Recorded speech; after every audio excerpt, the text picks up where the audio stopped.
C'est ça que... Je nomme présentement Alain Demers, André Demers, Marlène Demers, Raymond Demers, Rosie Scalvini, Suzanne Demers et Véronica Demers. Toutes ces... Il s'est fait, en fin de compte, une perruque avec la queue de cheval de son cheval, puis ça a l'air qu'il l'a porté jusqu'à sa mort. Il ne devait pas sentir bon. En plus de cultiver sa terre, il a fait de la traite de fourreux, il s'est marié 4 fois, il a eu 14 enfants en tout. Sa lignée, c'est la plus colorée des descendants d'Étienne.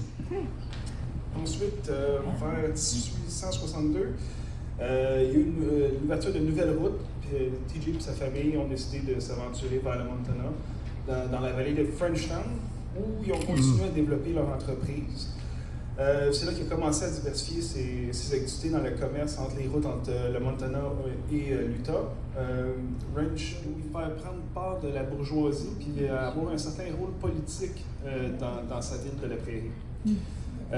Quand il est venu le temps de construire un aqueduc, c'est Médard a offert ses services justement à la corporation du village de la Prairie, puis il a eu le contrat en 1883. Moi, mettons, parce que mon père est un Demers, évidemment, ma mère aussi est une Demers.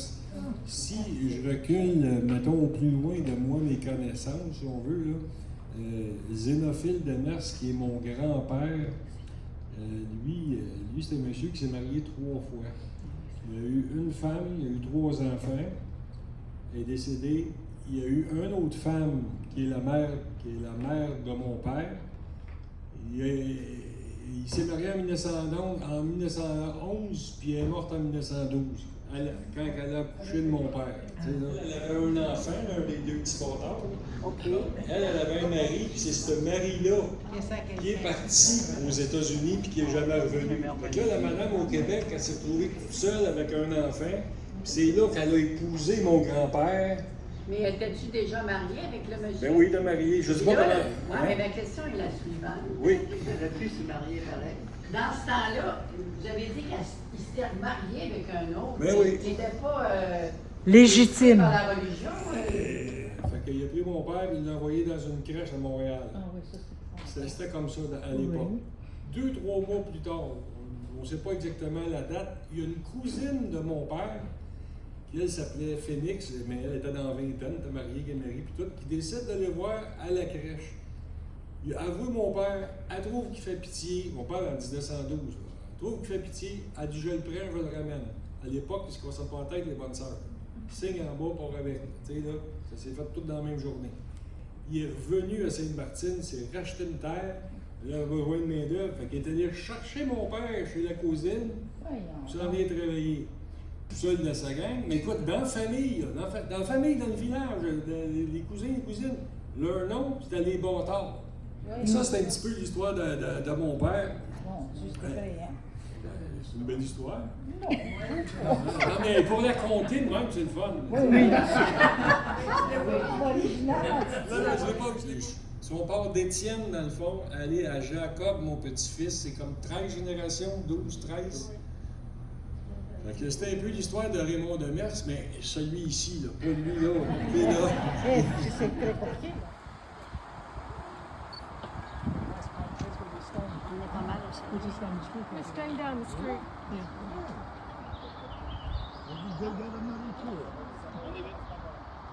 Direction-là, à Saint-Georges, sur la rue Saint-Georges et Saint-Ignace.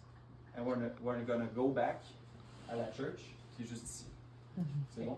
Super. Donc, en ce moment, on est à l'extérieur du fort qui a été construit en 1685 approximativement. In 1685, the fort was built. It was to defend, obviously, the territory, but against who? Do you think? Yeah, the indigenous people, yeah, who were affiliated with the Dutch people at the first lands. Now, and after that, ils savaient bien qu'il y avait des gens qui étaient super armés, il y avait des gens, en fait, les régiments de la frange de la marine. On a un de leurs drapeaux d'ailleurs qui est à l'entrée, ça c'est les drapeaux it's the flag of the régiment of the frange de la marine, so the military, the French military at the time. Francis Joseph Dumais, Terrier 10. Ouais, concession deuxième Saint-Lambert. So Joseph Dumais, okay. So probably here it was I think it's Etienne and François Dumais was here. François Dumais était là, plus dans la côte, donc Saint-François-Xavier, qui est aujourd'hui à peu près Candiac. Donc Candiac.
Cette année, nous choisissons d'honorer M. Clément Demers, ici présent, qui est architecte et urbaniste.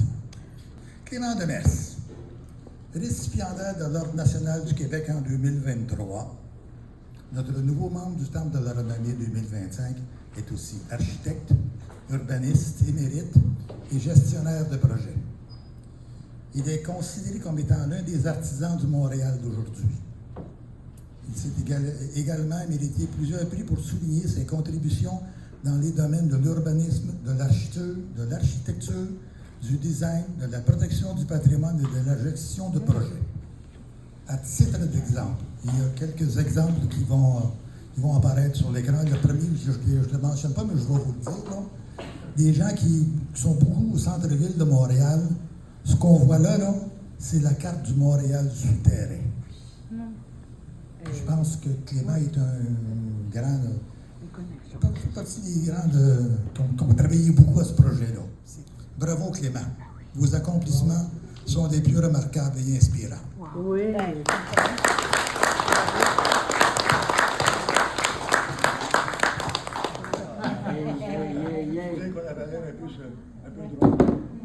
Oui, j'aimerais remercier l'association, le conseil d'administration, sa présidente qui n'est pas là, André, là, qui n'est pas là aujourd'hui, Alain, avec qui j'ai eu beaucoup de communication.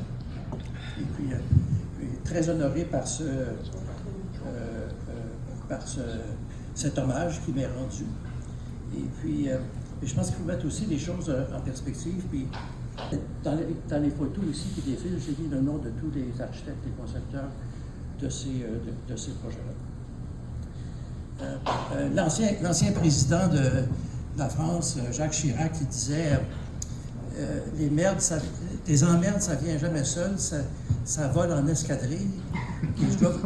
C'est comme un malheur n'arrive jamais seul, mais des hommages aussi, c'est souvent comme ça. Et ça me touche beaucoup. Alors, merci infiniment. Ah, merci. Bravo, bravo. Longue vie, santé, prospérité et plein de beaux projets encore. Inspiration. Merci pour ce qui a été fait. Oui. Bravo. Et merci pour nous donner un meilleur monde. Un plus beau monde.